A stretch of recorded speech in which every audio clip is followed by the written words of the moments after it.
Cemburu, bab 14. Tidak tahu apakah Darlene yang salah atau bukan. Dia selalu merasa tatapan pria ada padanya. Sekujur tubuhnya pun merasa tidak nyaman. Benar-benar seperti duduk di atas jarum. Bahkan tidak berani mengangkat kepalanya. Kepiting danau tidak hanya besar, tapi dikukus juga sangat enak. Mereka pun memesan 8 ekor. Setelah dikukus selama 10 menit, disiram dengan saus khas dari restoran. Rasanya sangat enak. Darlene tidak terbiasa menyerahkan semuanya kepada orang lain. Dia ingin mengupas kepiting sendiri. Hendrik pun tersenyum dan berkata,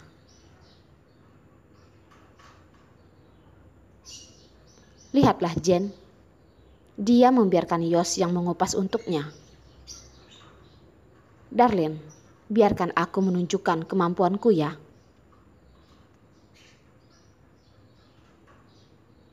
Makanya, Jen memakan kepiting yang dikupas Yos dan dengan percaya diri berkata,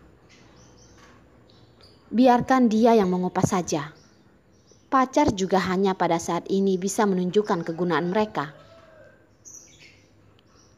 Darlene tersenyum dan membiarkan Hendrik melakukannya. Jen sangat ceria, suka berbincang. Suara tawanya juga membuat Darlene tidak bisa menahan untuk melihatnya. Dia pun melihat setengah tubuh Jen bersandar pada lengan Yos. Tidak tahu sedang mengatakan apa pada Yos, akhirnya pun tertawa. Yos juga terlihat tersenyum. Sepertinya suasana hatinya cukup baik. Menunduk dan terus mengupas kepiting. Jari indah yang sudah begitu sering dilihat Darlene itu pun membuat matanya sakit. Mereka berdua sudah bersama selama 3 tahun lebih. Biasanya saat pergi ke rumah Yos, Darlene akan berinisiatif untuk memasak. Dia selalu ingat makanan kesukaan Yos. Tidak peduli makanan laut yang betapa sulit dibereskan, Darlene juga tetap akan membeli dan membuatkan untuk Yos. Tapi setelah begitu lama, Yos tidak pernah begitu perhatian padanya. Hanya ada satu kali saat tangan Darlene tidak sengaja teriris pisau. Yos pun mengupas jeruk dan menyuapkan padanya. Saat itu Darlene pun terharu begitu lama. Namun tidak tahu kalau pria ini bukannya tidak lembut. Hanya saja kelembutannya itu diberikan pada orang tertentu. Dan dirinya tentu bukanlah orang itu. Dirinya hanyalah teman untuk memuaskan seksnya saja. Hati Darlene pun merasa sedih. Menundukkan kepala dan meminum air lemon. Takut orang lain menyadari sesuatu dari wajahnya. Bukankah dia seharusnya merestui mereka? Kenapa dia merasa tidak rela? Darlene, Darlene. Jen menggoyangkan Darlene dengan tangannya. Saat melihat Darlene melihat ke arahnya dengan tidak fokus, dia pun berkata, "Apakah belakangan ini tekanan kerjamu sangat besar? Kenapa kamu selalu melamun?" Mungkin saja," jawab Darlene tersenyum paksa dan bertanya, "Ada apa?" "Tidak apa-apa, aku hanya ingin mengajakmu dan Hendrik pergi bermain minggu ini." Jen bersandar pada Yos, ekspresi di wajahnya sangat romantis. Cash di tangan Yos sudah selesai. Kebetulan ada waktu menemaniku pergi bermain. Aku bisa. Kebetulan aku dan Darlene juga ada waktu. Darlene barusan ingin berkata. Hendrik yang ada di sampingnya pun tersenyum menyetujuinya. sangat beruntung memiliki kesempatan pergi bermain dengan kalian. Baguslah kalau begitu. Jane sangat senang, lanjut berkata. Aku masih khawatir kalian tidak ada waktu. Oh ya Darlene, sekarang kamu tinggal di mana? Apakah perlu aku dan Yos yang pergi menjemputmu saat itu? Hendrik menaruh kepiting yang sudah dikupas ke mangkuk Darlene dan berkata, sekarang Darlene tinggal bersamaku. Apa?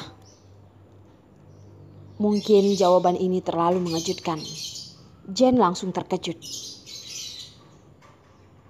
Darlene bisa merasakan saat Hendrik mengatakan ucapan ini.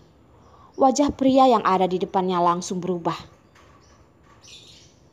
Darlene barusan mengangkat kepala, pun sudah melihat tatapannya yang tajam itu. Sepertinya sedang menanyakan sesuatu. Darlene pun merasa bersalah dan menundukkan kepala. Wah, bagus sekali. Setelah sejenak, Jane barusan sadar, melihat Yos dan berkata, Yos bilang dia sangat mudah terbangun, tidak membiarkanku bermalaman di tempatnya. Pengacara Yos sangat sibuk dan selalu berada di dalam keadaan yang tegang, jadi bisa dimengerti. Hendrik tersenyum, menarik tangan Darlene dan menggenggamnya dengan sangat erat. Tapi masakan pacarku ini sangat enak, dan aku juga tidak tenang membiarkannya melewati jalan gelap saat pulang kerja. Jadi dia tinggal denganku, itu tentu lebih baik.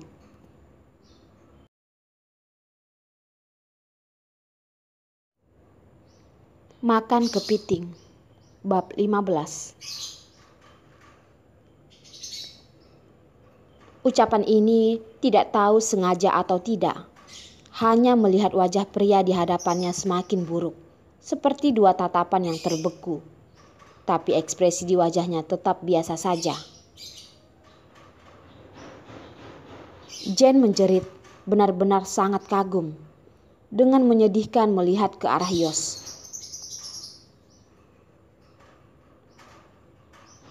Walaupun aku tidak bisa memasak, tapi aku bisa membantumu menghangatkan ranjang.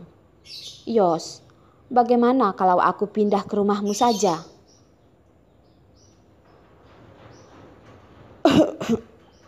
Darlene pun tersendak. Batuk sampai wajahnya merah. Hendrik dengan lembut menepuk punggungnya. Dengan perhatian berkata, Darlene, kamu tidak apa-apa kan? Darlene menggelengkan kepala, menggigit bibir, dan berkata, tidak apa-apa. Yos, melihat Yos tidak menjawabnya, Jane pun menarik tangannya dan menggoyangnya. Ya, boleh ya. Yos berkata, kita bicarakan nanti saja. Jane pun mencibirkan bibirnya dengan wajah yang terlihat tidak senang. Takutnya Yos mengatakan nanti dan akan melupakannya.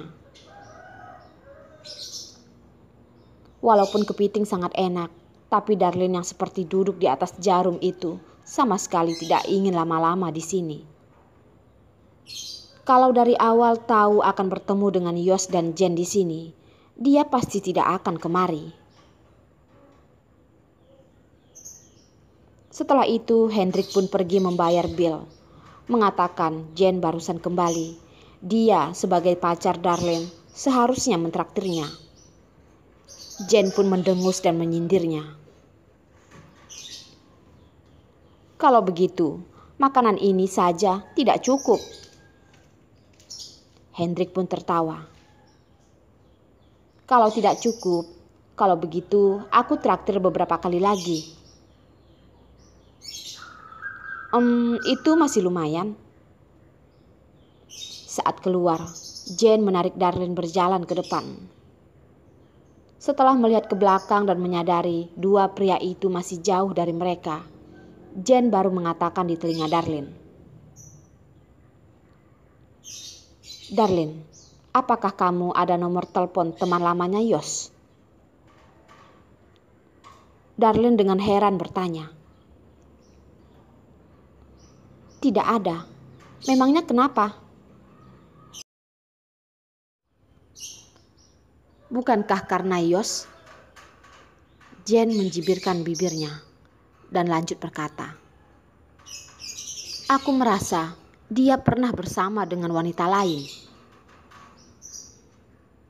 Darlene yang mendengar ini pun merasa kacau. Heels di kakinya menendang batu dan hampir saja terjatuh. Jane pun menahannya. "Darlene, berhati-hatilah saat berjalan. Jalan berbatu ini sangat berbahaya."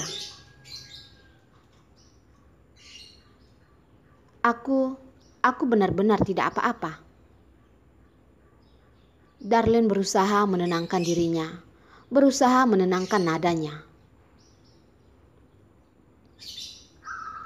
"Teman lamanya hanya sering membawa istrinya datang membeli sepatu di tokoku, tapi kami tidak terlalu kenal."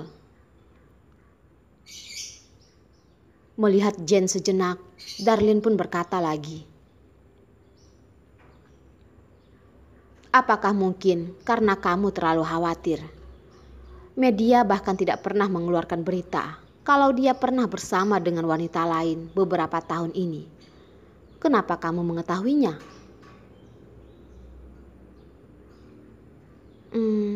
Ranjangnya ada 2 bantal. Salah satu bantal memiliki aroma parfum Gucci. Apakah ini masih tidak bisa membuktikan?" Jane menyindirnya dan berkata, "Dan aroma parfum Gucci itu aku juga pernah menggunakannya saat kuliah. Aku sangat kenal dengan aroma itu." Darlene semakin gugup.